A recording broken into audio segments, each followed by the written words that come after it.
Chaque don personnel doit, et c'est absolument impératif, maintenir en vue le seul but inclusif et y contribuer nettement, à savoir la plénitude de Christ, parce que c'est une mesure du don de Christ. La question peut se soulever quant à savoir quelle est notre fonction particulière. La réponse, en général, sera bien évidemment que nous découvrons que le Saint-Esprit nous charge d'un fardeau et nous exerce dans un domaine particulier, tandis que nous cherchons à être un membre responsable du corps dans l'église locale. Remarquez, ceci n'est pas officiel. C'est-à-dire, ce n'est pas en étant désigné par des hommes ou par notre présomption, mais en étant exercé d'une manière spontanée et volontaire à être en souci pour les intérêts de Christ dans son corps. Le Seigneur garde son corps et ses membres exerçant le ministère de la scène pathétique des ministères qui ne sont pas la projection assurée de « il a donné ». Il a donné, non pas à l'homme, il a donné. C'est Christ qui a donné, non l'homme qui a choisi. Ce n'est pas l'homme qui a désigné ou a donné l'accès à l'estrade à l'un quelconque qui voulait saisir l'occasion. C'est Dieu qui choisit, c'est Christ qui choisit. L'action donnée du Seigneur exaltée est sélective, spécifique et délibérée. Nous devons mentionner ici quelque chose de très précieux et de très utile à cet égard dans la procédure néo-testamentaire. Cela est indiqué dans la première épître à Timothée au chapitre 4 au verset 14 et c'est implicite dans d'autres exemples variés.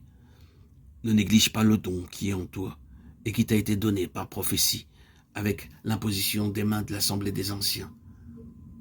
Cette assemblée ne signifie pas nécessairement ici celle d'apôtres particuliers, mais sûrement celle de la première épître à Timothée au chapitre 5 au verset 17. Que les anciens qui dirigent bien, c'est vrai, Paul a parlé du don de Dieu que tu as reçu par l'imposition de mes mains, de Timothée 1,6. Il semblerait clair qu'à certains moments, il y a eu un temps de prière pour les membres du corps de Christ. Et dans ce temps de prière, le Saint-Esprit a contraint de demander une certaine qualification particulière par lesquelles les personnes concernées contribueraient de façon spécifique au ministère dans le corps. Ailleurs, Paul a exhorté Timothée à faire l'œuvre d'un évangéliste, à bien remplir son ministère de Timothée 4,5. Et à Archippe, il envoya un message particulier.